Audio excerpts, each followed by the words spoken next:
希望外国媒体记者将焦距对准中国时，既不要用美颜相机，也不要用灰黑滤镜。The two countries have, in recent months, been involved in tit-for-tat actions involving journalists. 来自中国境内的驻美记者签证停留期将不超过90天。Who are you working for, China? I'm for Taiwan. 中美僵局中，可能很难找到比记者更尴尬的一种身份。他们本可以是填补信息差的跨国传播者，但一举一动都被审视立场。他们的命运也常常和中美对峙的大背景交织在一起。大国夹缝中的第一个故事，我们透过2位记者去看中美角力中夹在中间的人。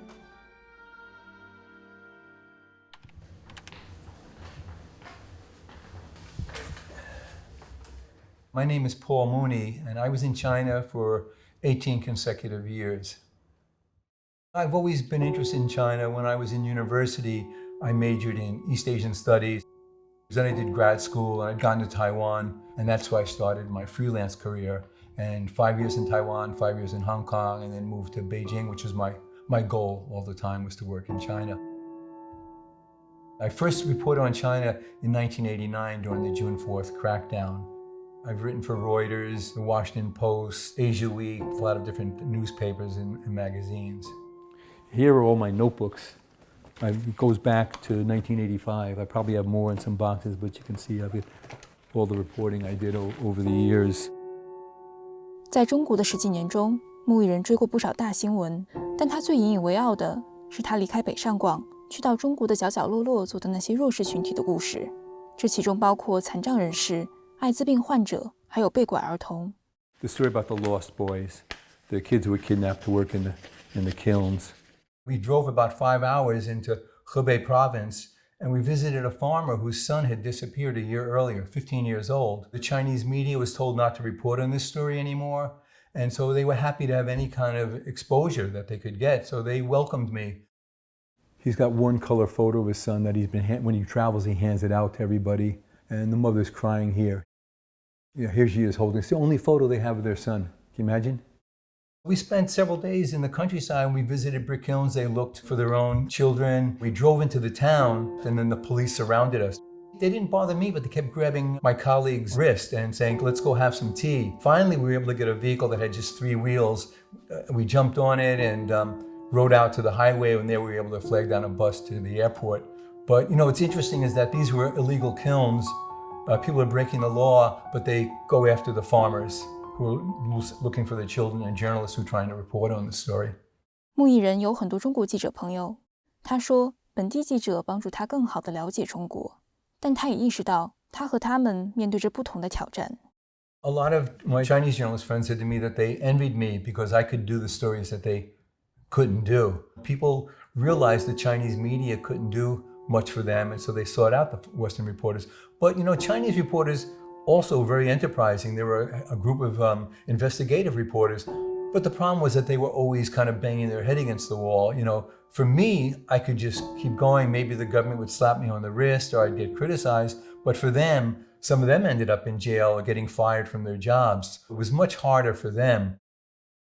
就像是和在中国的外国记者映照的镜像，大洋彼岸，一群中国籍的记者也在追寻着他们的新闻理想。今天早上的枪击案有在做吗 ？OK， 对，这样的话可以做成一个 VO。我叫文浩，我在美国之音的中文部担任记者和主持人。我大一当时是我看到了有新闻101，其实也没有太多想法，就是觉得听起来很有意思。当你意识到你喜欢上一件事情的时候，你的心在告诉你你喜欢那件事情。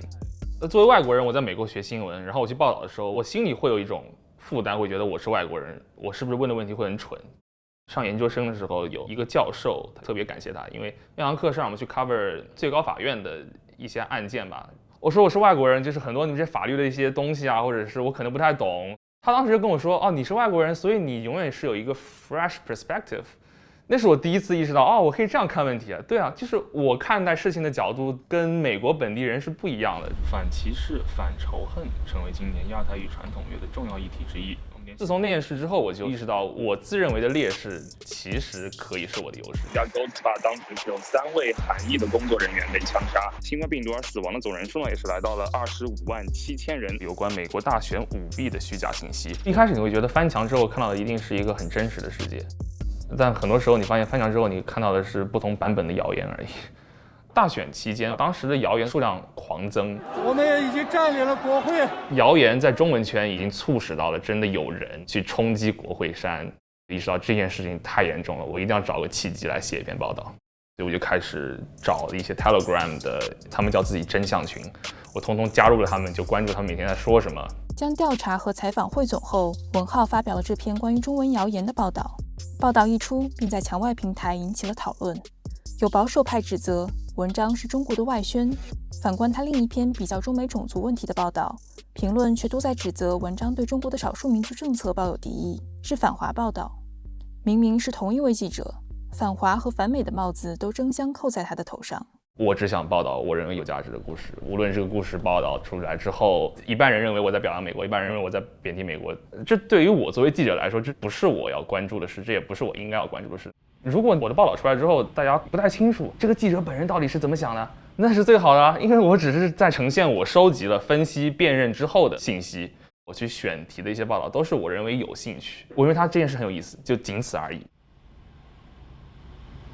在中国期间，木易人写过不少他认为中国当局不喜欢的报道。终于，在2012年，他遭到了当头一棒。I thought I'd never leave China.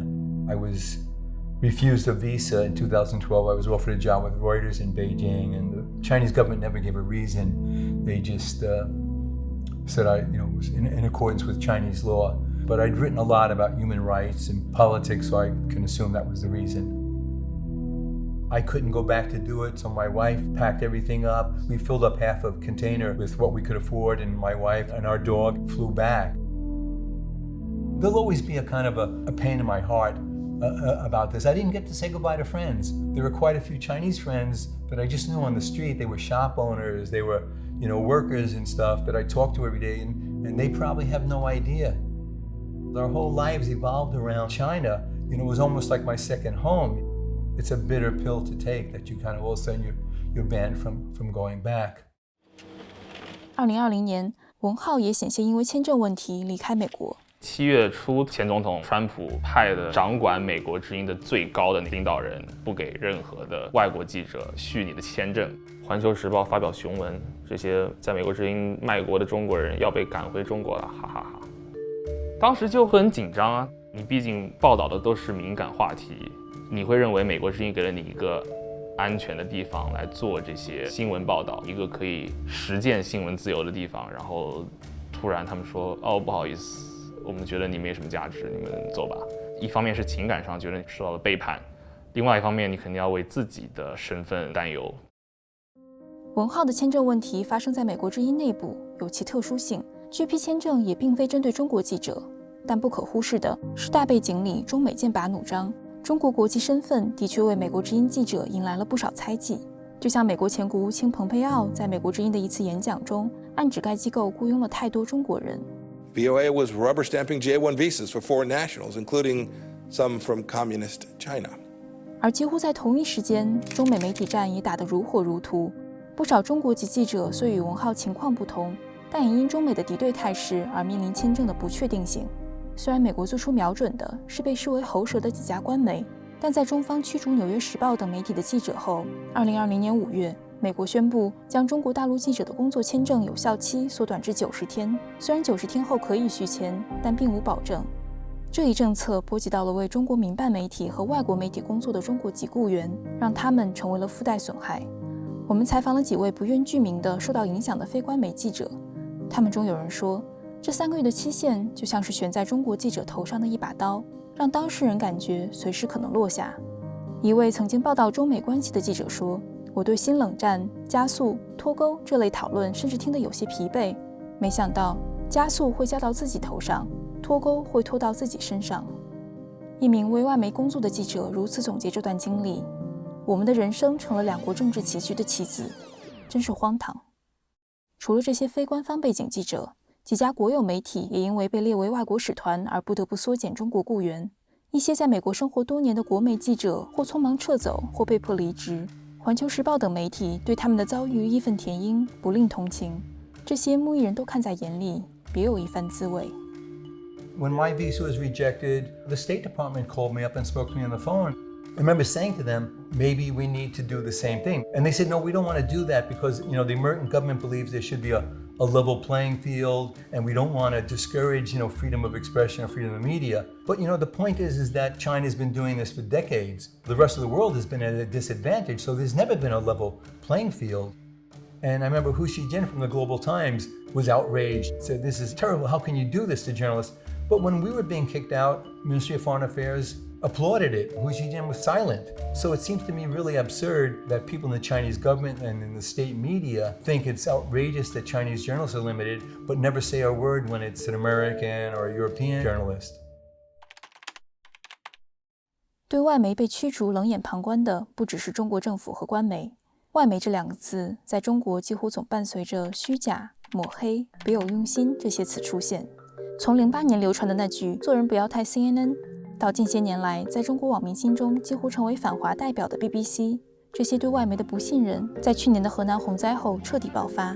外媒记者被网络通缉，街头采访被民众阻拦。这是外媒啊，前面这段被抹黑。墙外的人把这称为中国民众对记者的骚扰，感叹报道环境已恶化至此。墙内的人则认为自己是外媒造谣的受害者。一墙之隔，两边的人都坚信自己站在真相的一方。I don't make more money if I report on something negative. Every story I did that was sensitive, I worried about getting arrested. I worried about getting the people I interviewed into trouble. I was always happy to find a positive story. Negative news dominates, but it doesn't mean that it's not true. The Communist Party thinks that everything has to be perfect, and so they cover up things that they don't need to cover up, and it results in more deaths. SARS was the same issue. They covered up SARS. Whether it's the Western media or the Chinese media, if you're not allowed to report on these things, more people get hurt in the end. 您正在收看的是《美国观察》，我是文浩。我们在美国首都华盛顿现场直播。前香港立法会议员，我可以理解他们为什么只看到外媒对中国的报道会有这样的感想，因为如果你只是在对中国的报道这个范围里对比的话，那你看到国内的媒体经常报中国的好事，然后你看到国外媒体报的都是中国的坏事。如果打开美国的报纸，你可能你第一反应是美国明天就要完了。有很多美国人理解为什么新闻会这么做，就像我之前说的，有很多美国人不理解，但是大家对新闻的认识是为了警惕公众。那么在中国，大家对新闻的认识可能会或多或少认为它是政治宣传的一部分，或者是他们认为新闻就是有立场的，所以你报坏事，意思就是你就是看不起我们，你就是讨厌我们。文浩和穆裔人无法代表所有的中美记者，但他们所经历的尴尬、恐惧和无力，每一位穿梭在大国之间的人，也许都能体会一二。撕裂的世界中，记者被贴上非友即敌的标签，新闻也落入唱颂歌和抹黑的二分法里。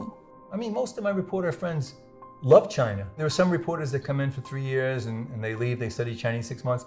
But there are people like Chris Buckley and Ian Johnson. We studied Chinese in college. We spent a lot of time learning the language. You don't do that about a place you don't like.